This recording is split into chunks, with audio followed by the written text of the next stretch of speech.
Hey guys, you may have noticed this past weekend that we were not using the floor monitors.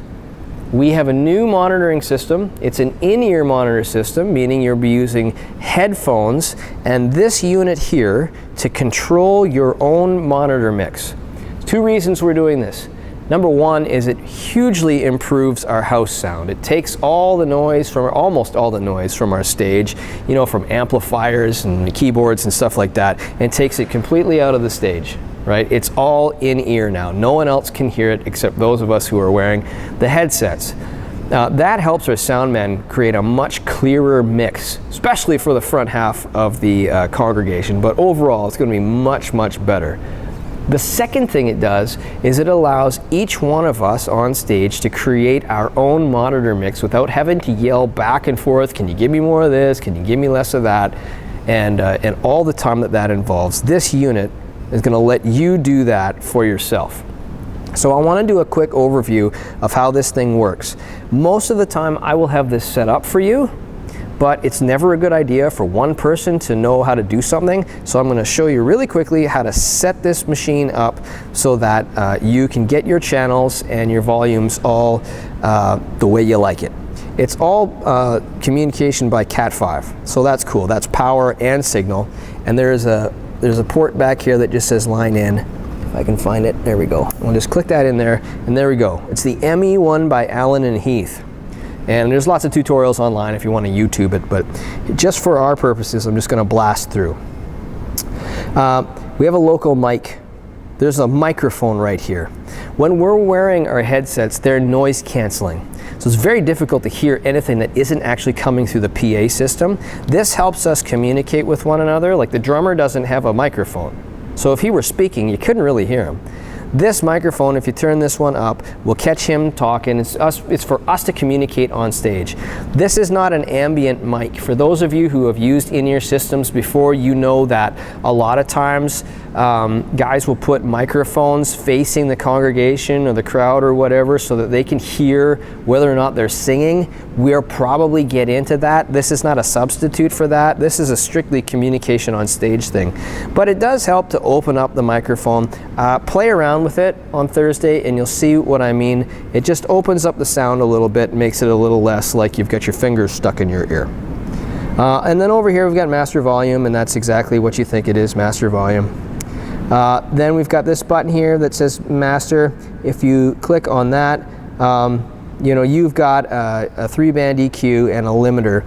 This is used for the entire system. It's not per channel. I don't think it's that necessary. If you want to boost the lows or the highs in your monitor, then feel free. Like I said, I'm not sure it's that useful for us. This unit has 16 channels, and we can assign each one of these to a different instrument and then control the volume of that instrument. You can see right here in channel 1, I've got the kick drum. This button here allows me to roll the volume up or roll the volume back. And you can do that for anything that's been programmed into these 6 buttons. So for instance, I've got kick, there's the snare, hi-hats, and I can change those volumes. Esther, acoustic guitar, electric guitar. Yes, I spelled Esther's name wrong. There's me, and there's bass. Now, like I said, most of the time I will have this pre-programmed for you, but what if you want to change something? Let me show you how to assign some of these channels. What I want to do is I press this button shift, and I press this button group. It takes me over here to this, and I scroll down to key setup, and I press the button. And then if you can see that, it says press a key. So I'm going to press 14 because I want to assign something to channel 14 here. So I press 14, and right now it shows me that my source is channel 10 from the soundboard. Okay, this unit sees all the outputs from the soundboard. Sound guys, you have nothing to do. This is not about auxiliaries. This isn't about auxiliary sends, monitor sends, nothing like that. This unit sees the inputs and the outputs from the board. So you have nothing to do here. Okay, it's not about auxiliaries. And it's pre-fader. It's pre-fader. So regardless of where you set your fader on the board, this is controlled independently. All right, source. So I've decided channel 14. I want to change this though, because channel 10 is the snare drum, and I don't want the snare drum again. So I click And there's my snare drum. And I can roll around to any of the inputs from the soundboard until I find what I'm looking for. What I'm looking for is speaker. That's Sean.